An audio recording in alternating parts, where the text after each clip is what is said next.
Good morning, everybody. Please have a seat. I want to say a few words about an issue that affects thousands of American workers, as well as millions of Americans who drive on our nation's roads and bridges every single day. At the end of September, if Congress doesn't act, the transportation bill will expire. This bill provides funding for highway construction, bridge repair, mass transit systems, and other essential projects that keep our people and our commerce moving quickly and safely. And for construction workers and their families across the country, it represents the difference between making ends meet or not making ends meet. If we allow the transportation bill to expire, over 4,000 workers will be immediately furloughed without pay. If it's delayed for just 10 days, it will lose nearly $1 billion in highway funding. That's money we can never get back. And if it's delayed even longer, almost 1 million workers could lose their jobs over the course of the next year. That includes some of the folks behind me today. You've got Adam Wenzel and Chris Negley, who are with the Federal Highway Administration. We've got Hector Seeley and Austin Anderson, who work for the Fort Myers Construction Company. If we don't extend this bill by the end of September, all of them will be out of a job just because of politics in Washington. And that's just not acceptable. That's inexcusable. It's inexcusable to put more jobs at risk in an industry that's already been one of the hardest hit over the last decade. It's inexcusable to cut off necessary investments at a time when so many of our highways are choked with congestion, when so many of our bridges are in need of repair, when so many commuters depend on reliable public transit, and when travel and shipping delays cost businesses billions of dollars every single year. Now, if this story sounds familiar, that's because we've heard it before. Just a few weeks ago, Congress refused to act on another bill, typically a routine bill that would have ended up pulling thousands of aviation workers off the job and delaying necessary airport improvement projects across the country. And when Congress finally got their act together, they only funded the FAA until September 16th. And that's why when they come back next month, not only do they need to pass the transportation bill, but they've also got to pass a clean extension of that FAA bill for longer this time and address back pay for the workers who were laid off during the last shutdown. At a time when a lot of people in Washington are talking about creating jobs, it's time to stop the political gamesmanship that can actually cost us hundreds of thousands of jobs.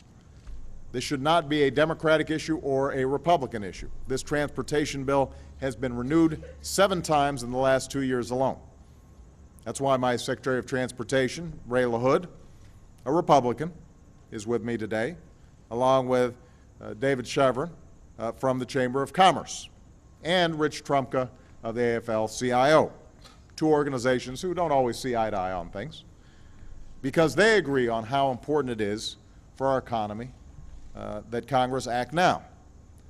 So I'm calling on Congress, as soon as they come back, to pass a clean extension of the surface transportation bill, along with a clean extension of the FAA bill, to give workers and communities across America the confidence that vital construction projects won't come to a halt. After that's done, I'm also proposing that we reform the way transportation money is invested, to eliminate waste, to give states more control over the projects that are right for them, and to make sure that we're getting better results for the money that we spend. We need to stop funding projects based on whose districts they're in and start funding them based on how much good they're going to be doing for the American people. No more bridges to nowhere, no more projects that are simply funded because of somebody pulling strings. And we need to do this all in a way that gets the private sector more involved. That's how we're going to put construction workers back to work right now, doing the work that America needs done, not just to boost our economy this year, but for the next 20 years. Finally, in keeping with a recommendation from my Jobs Council, today I'm directing certain federal agencies to identify high-priority infrastructure projects that can put people back to work. And these projects, these are projects that are already funded, and with some focused attention, we could expedite the permitting decisions and reviews necessary to get construction underway more quickly, while still protecting safety, public health, and the environment. Tomorrow in Dallas, my Jobs Council will meet with local business owners and other folks about what we've done so far to rebuild our infrastructure and what we can do to make sure that America is moving even faster in getting people back to work. That's what we're going to need to do in the short term. Keep people on the job, keep vital projects moving forward, fund projects that are already underway in a smarter way. Of course, if we're honest, we also know that when it comes to our nation's infrastructure, our roads, our railways, mass transit, airports, we shouldn't just be playing patch-up or catch-up. We should be leading the world.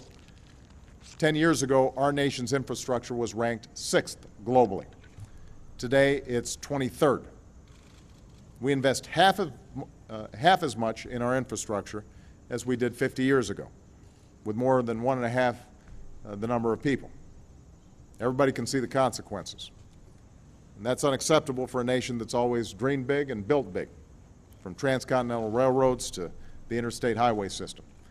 And it's unacceptable when countries like China are building high-speed rail networks and gleaming new airports, while more than 1 million construction workers who could be doing the same thing are unemployed right here in America.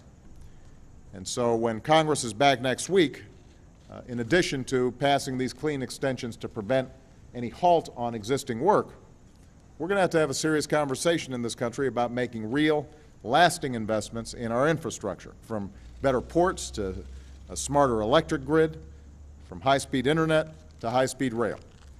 And at a time when interest rates are low and workers are unemployed, the best time to make those investments is right now, not once another levee fails or another bridge falls. Right now is when we need to be making these decisions. Now's the time for Congress to extend the transportation bill, keep our workers on the job. Now is the time to put our country before party and to give certainty to the people who are just trying to get by. There is work to be done. There are workers ready to do it, and that's why I expect Congress to act immediately. And to all the folks who are here on the stage, thank you for the outstanding work you're doing in helping to maintain our nation's infrastructure. Thank you very much, everybody. Thank you. President, thank you very much.